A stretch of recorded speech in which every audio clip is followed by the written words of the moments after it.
Hello and welcome everyone. एक बार फिर से हमारे इस चैनल पर आप सभी लोगों का, बच्चों का बहुत बहुत स्वागत है। उम्मीद करते हैं आप लोग ठीक ठाक होंगे। देखिए, हम जो कर रहे हैं वो सामाजिक विज्ञान के जो नागरिक शास्त्र का पार्ट है उसका एक चैप्टर कवर कर लिया था।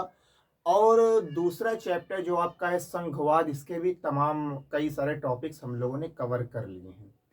उसमें हमने आपको बताया था कि संघवाद होता क्या है। तो देश को छोटे छोटे टुकड़ों में बांटकर शासन करना ही क्या कहलाता है, जो है वो संघवाद कहलाता है। जैसे कि अलग अलग कामों की जिम्मेदारी अलग अलग लोगों को दे दी जाए। ठीक है, तो हमने आपको बताया था कि जो संघीय व्यवस्था जब किसी देश में होती है, ठीक है, तो ऐसा नहीं है कि उसमें कोई भी काम कोई भी कर सकता है। जैसे हमने आपको बताया था कि संघीय शासन व्यवस्था में दो तरीके की सरकार होती है। एक होती है केंद्र सरकार, और एक होती है राज्य सरकार। एक होती है केंद्र सरकार, एक होती है राज्य सरकार। तो कल की क्लास में ही हमने आपको ये बताया था कि जो संविधान में साफ साफ तरीके से ये कह दिया है कि कौन सा काम केंद्र सरकार करेगी और कौन सा काम राज्य सरकार करेगी, कौन सा काम केंद्र सरकार करेगी और कौन सा काम राज्य सरकार करेगी, ताकि इन दोनों में कभी टकराव ना हो। इसीलिए जब संविधान लिखा गया तो उसमें जो है वो साफ तरीके से यह कह दिया गया कि केंद्र सरकार का काम क्या होगा और राज्य सरकार का काम क्या होगा। ठीक है, तो संविधान में जो बताया गया है कि केंद्र सरकार का काम क्या है, राज्य सरकार का काम क्या है, उसी को आज हम लोग पढ़ने वाले, और ये आपके लिए काफी ज्यादा इंपॉर्टेंट है। ठीक है, तो जो भी काम थे हमारे देश में, जो भी मसले थे, जो भी विषय थे देश में, जो भी कार्य थे, जो भी विषय थे, संविधान लिखते समय उसको तीन भागों में बांटा गया, चार भागों में बांटा गया, लेकिन एक भाग ज्यादातर आप पढ़ना किताबों में मिलता नहीं है। आम तरीके से तीन ही माना जाता है। सबसे पहले क्या बांटा गया? संघ सूची, यानी कि ऐसे विषय जिन पर, इसे केंद्र की सूची भी कहा जाता है। एक बात और आप याद रखेंगे, इसे केंद्र की सूची भी कहा जाता है। ऐसे विषय, ऐसे कार्य जो केंद्र सरकार करेगी, उसको किसके अंतर्गत रखा गया? संघ सूची के अंतर्गत रखा गया। जो कार्य, जो जिस विषय पर चर्चा कौन करेगी? केंद्र सरकार करेगी। जैसे इसमें लिखा हुआ है ये तमाम कार्य। अब ये जो लिखा हुआ ये आपको याद करना पड़ेगा बिल्कुल। इसमें से आपको पूछ लेता, जब जैसे पूछ लिया बंदरगाह विषय पर, बंदरगाह विषय को कौन सी सूची में रखा गया, ऐसे पूछ लिया, तो आपको बताना पड़ेगा संघ सूची में रखा गया है। तो संघ सूची जिसको, जिसपे, जिसकी, इसमें जो सब्जेक्ट दिए हुए हैं, जो विषय दिए हुए हैं, जो कार्य दिए हुए, वो कौन सरकार करेगी? केंद्र सरकार करेगी। अगला है राज्य सूची। राज्य सूची यानी जिस पर चर्चा, जिस पर विचार राज्य सरकार करेगी। इन मामलों पर जो लिखा हुआ है, इन मामलों की देखभाल कौन करेगी? राज्य सरकार करेगी। और ये देखिए जो आता है समवर्ती सूची। समवर्ती जिस पर दोनों मिलकर काम करेंगे उसे क्या कहा जाता है? समवर्ती सूची कहा जाता है। ठीक है, तो संघ सूची जिस पर केंद्र सरकार चर्चा करेगी, उसका जो भी सोल्यूशन होगा निकालेगी, जो हल होगा निकालेगी। राज्य सूची जिसका काम, जिसका कार्यभार कौन सरकार संभालेगी? राज्य सरकार संभालेगी। और समवर्ती सूची ऐसे सब्जेक्ट जिन पर दोनों सरकारें मिलकर काम करती हैं।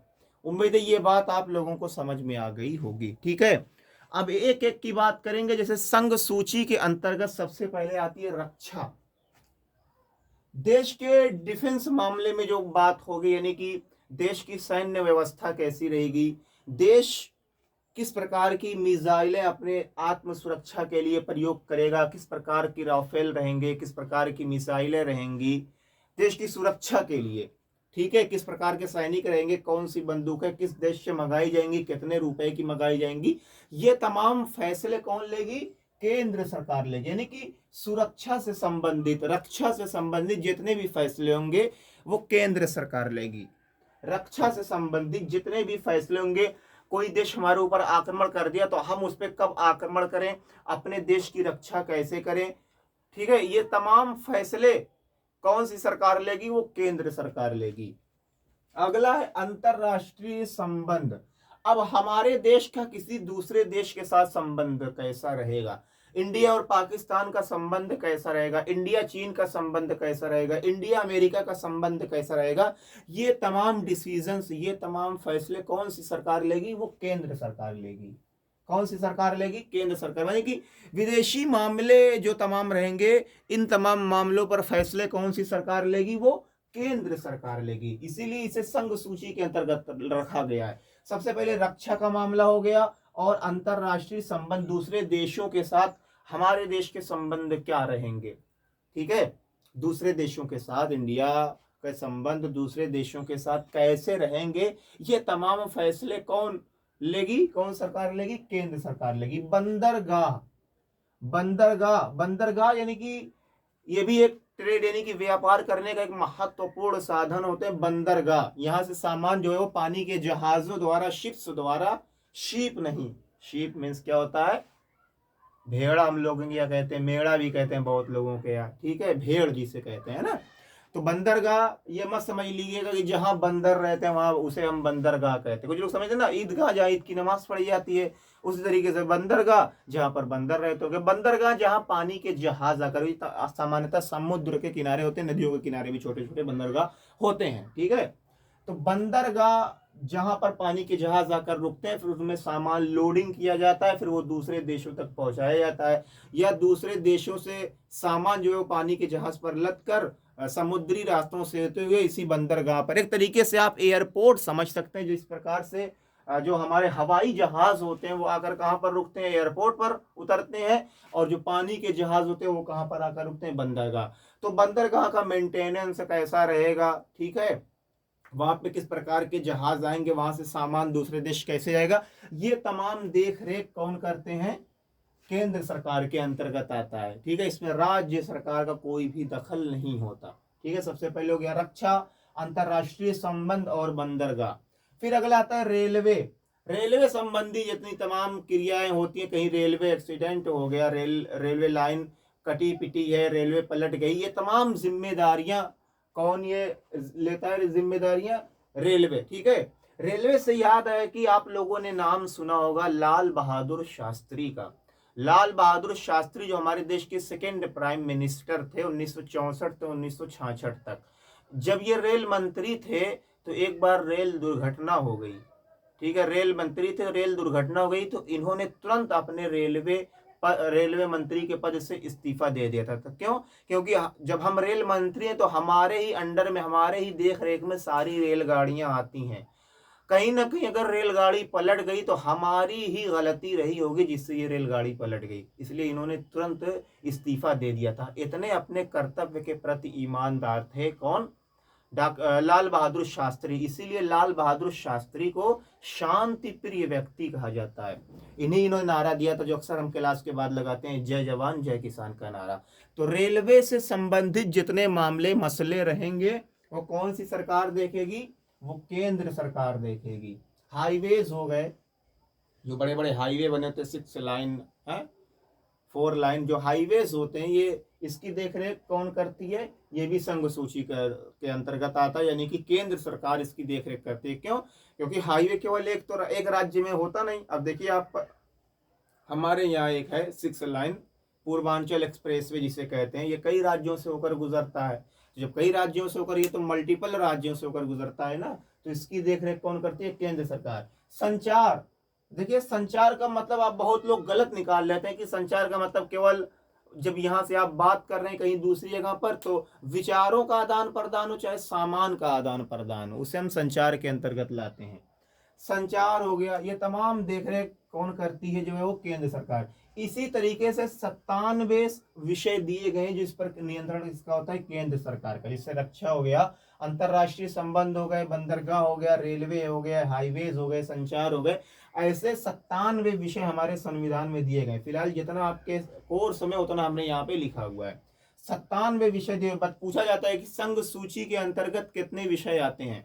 संघ सूची के अंतर्गत 97 विषय आते हैं, ये आपको ध्यान में रखना है, ठीक है। और ये जो लिखा हुआ है ये आपको याद भी करना है।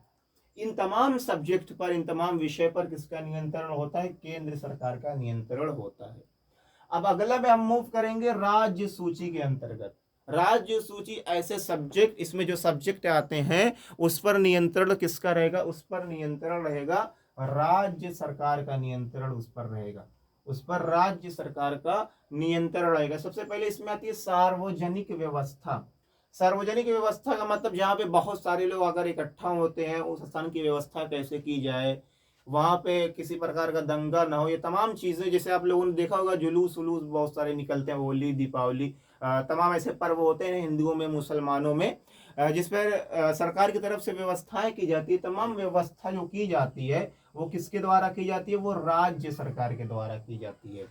ठीक है। जितने भी हमारे देश में 28 राज्य, तो उनका यह कर्तव्य बनता है कि वो तमाम सार्वजनिक व्यवस्थाओं को देखें कि कहीं झगड़ा ना हो जाए, दंगा ना हो जाए, इस प्रकार की व्यवस्थाएं ये ना होने दें। ठीक है। ये तमाम जो मामले होते हैं सार्वजनिक व्यवस्था से संबंधित, इसकी देखरेख राज्य सरकार करती है।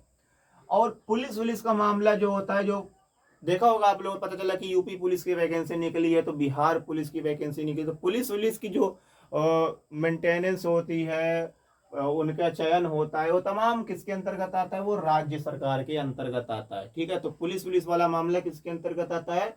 राज्य सरकार। सार्वजनिक हेल्थ, सार्वजनिक हेल्थ यानी कि स्वास्थ्य संबंधित जो तमाम वो होता है, तो स्वास्थ्य वाला मामला भी किसके अंतर्गत आता है? राज्य सरकार के अंतर्गत आता है। ठीक है।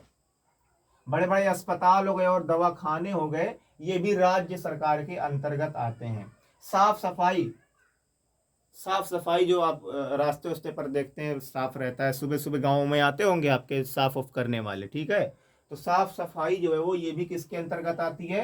राज्य सरकार के अंतर्गत आती है। और खेती किसानी, किसान कैसे आगे बढ़े, किसानों को लोन कैसे प्रोवाइड किया जाए ताकि वो अच्छी अच्छी किस्म के बीज लाएं और ज्यादा से ज्यादा उत्पादन करें खेतों में, जिससे हमारा देश आगे बढ़ सके। ये तमाम फैसले खेती किसानी से संबंधित कौन लेती है? वो राज्य सरकार लेती है।